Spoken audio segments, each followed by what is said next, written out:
Hello and welcome to the Sunday Preview Rundown, and this week we have yet another new edition in 2024. The year of the new editions. The year of new editions. Let's see if you think we can squeeze one more in? We got a month. What else can we do? Warcry? Yeah, just announce and release Warcry in a month. Come on. December 31st, Warcry 3. Let's go. All right, but we have the War in Rohirrim new edition of Middle Earth Strategy Battle Game. Yummy SBG. Which first we have See, you're going to have to take a lot of these reins because I don't know these names. I don't know these places. I'm just here for the ride, man. See, what you say that, but the reality is that currently no one does, because I don't think the cartoon's out yet. That's true. It's not out. So I do know some of it, so I'll talk as needed. So this is Lord of the Rings, the War of the Rohirrim TM, Battle of Edoras TM. I'm surprised there wasn't one after the Lord of the Rings as well. Well, so you'll have to grab a screenshot of this. It is in the URL. Oh, it is? Yes. That's great. Preview War of the Rohirrim TM is upon us / That's amazing. All right, so Edoras is the city, or the little town where all the Rohirrim people live. Not Helm's Deep, where they go defend themselves, but Edoras is the big place where, Theoden lives, and Gandalf is like, yo, stop being possessed by Saruman. Yeah, that. Hey, yo, stop. Yeah, that's how that movie went, right? This is a prequel cartoon, near as I can tell. Yes. So it's taking place all long before that, because there's some characters who are dead by the time of Lord of the Rings that are very much alive in this. But let's actually talk about the models and the box set. So this is the War of the Rohirrim so it's 56 plastic minis, along with 2 little terrain pieces. Yeah, I love the little corner that has the 2 houses in it. Yeah. You guys want to maybe put those in the center or something? It does come with a full rules manual. Yeah, which is awesome. And a playmat. I hope it's not the shiny one. I hate the shiny ones. Yeah, it probably is. Range ruler, which is not a whippy stick, unfortunately. Oh. And a bunch of dice. So the force is basically, and I'm trying to remember. I'm pretty sure this was a cut scene. It's only in the extended edition. In the extended edition, there's a scene in the Two Towers where Saruman incites they're called the Wild Men of Dunland. They're all men, but he incites them to go attack the Rohan people ahead of his orcs. Yeah. You remember that, where they're all guys with really bad teeth and wild hair? Yeah, the Dunlandings? Yes, yeah, Dunlandings, who have been a faction in Middle Earth Strategy Battle Game for quite a long time. Yes, they're part of Isengard. I think they're part of Isengard. They're their own faction, actually. And they could be allied with Isengard. Oh, okay. At least, well, I say could be. We have no idea what is going forward. We haven't really seen any big previews of this yet. Right. Anyway, these are the ancestors of all these guys, because those guys used to be kind of in control of a lot of Rohan, and then Rohan kind of kicked them out, and there's a lot of back and forth before they become the scrappy people that they are by the time Two Towers rolls around. So these are kind of all the ancestors of all those existing people. Some of them even have same names of the people before them, though, which is kind of a bit confusing. Yeah, that's definitely not a good idea. So you've got the evil Dunlandings. I mean, it's historical, I guess. How many King Georges have we had? True. So you've got the evil Dunlandings fighting off the good Rohirrim. I'm not going to lie, for the picture of the models, right below the picture, I totally thought that the horse on the right had tiger stripes until I looked closer, and it's actually armor. Ooh, what a cool horse! Wow, that's a direction, huh? But no. So this is a starter box, and like a lot of the new starter boxes, all the MESBG starter boxes, it has the full rules, which is nice. Yeah, that is definitely a welcome addition. Unfortunately, it doesn't have all the rules that you need, which I guess we'll get now into. But it has all the rules for all the minis in this box, but it doesn't come with all the rules for the good and evil factions. Right. So let's scroll down to the manual now. The rules. So you get the rules manual, which is, of course, the core rules. Right. And then instead of doing army books for Middle-earth, what Middle-earth has done and looks like they're continuing to do, if you buy a book called Armies of Lord of the Rings or Armies of the Hobbit. Right. And that's where you get the actual rules for the armies. So the starter box up there contains profile sheets for everybody, so you can still play. Sure. But if you want to actually get everything you need for the new edition to keep playing your other armies, you will need to buy one of these books as well. Right. I find it interesting that they go by era and not by good and evil. I didn't find that interesting at the time of when it was first done. Sure. because Armies of Lord of the Rings had been out for a while. Yeah, that one came out right? first, and then when the Hobbit movies, blah blah blah. Right. But now they're continuing to do that, and you're right, I do find that interesting. But I actually like it better. Oh yeah, Yeah, I like it better than Good versus Evil because it lets you buy one book sure. and get Good versus Evil. And I guess maybe I like it better because as somebody who does not care about almost anything in The Hobbit, I can safely ignore that entire book. See, the problem is I have a faction of one of each of these, but they're both evil, so that's probably why. That's what you get. So Armies of Lord of the Rings is Rohan, Gondor, Rivendell, and more. And more. Evil is Mordor, Isengard, Moria, and more. And then Hobbit would include Erebor, Mirkwood, Lake Town, Gundabad, Goblin Town, Dol Guldur, blah, blah, blah, blah, blah. You do need the original full book for these to work. Yeah, so it's basically this is your quote-unquote codex, and Yes. the rules manual is how you play. So you can't just buy one or the other and be able to play. So still Games Workshop being Games Workshop, yeah. but compared to every other army game they have, this is a breath of fresh air. Right.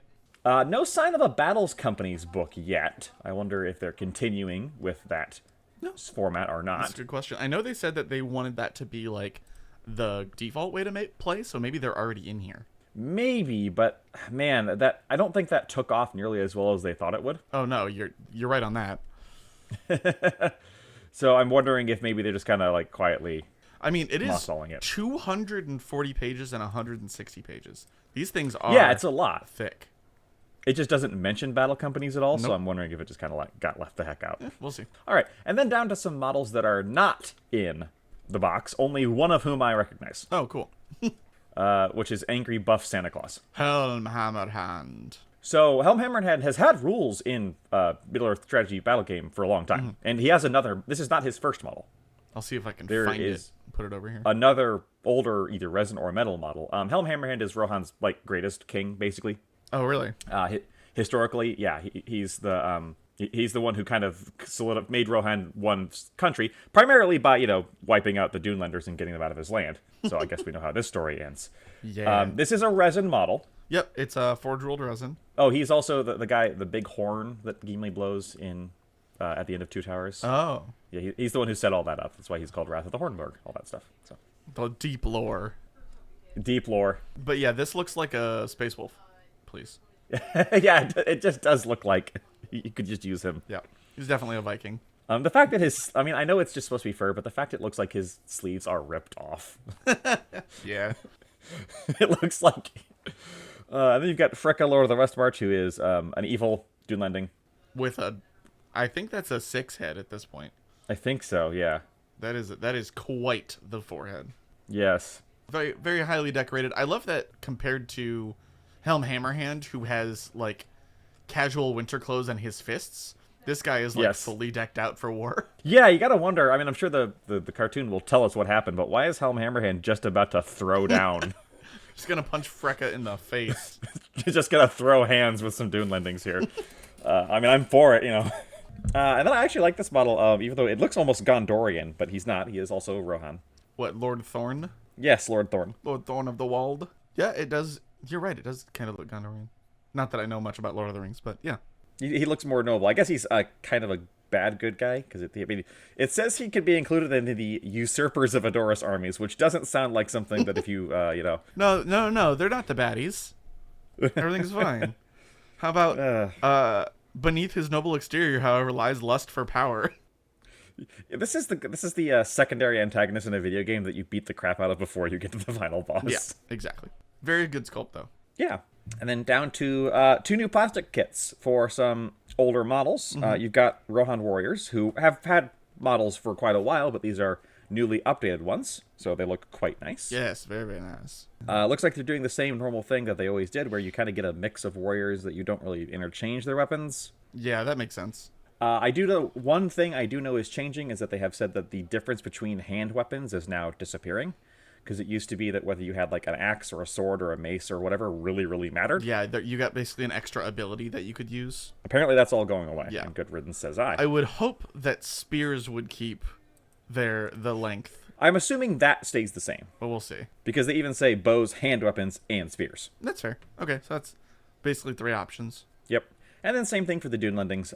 Hill tribesmen. Now, the previous Dunelandings were not recent models and were quite showing their age, so these are quite nice. Yes, definitely.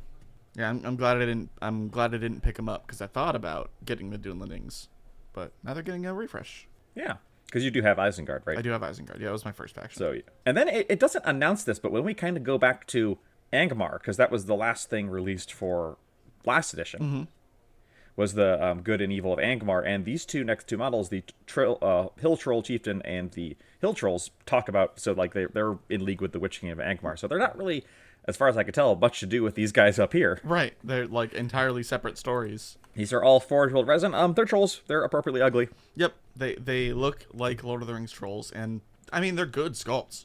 Yes. I've definitely seen bad sculpts for Lord of the Rings trolls.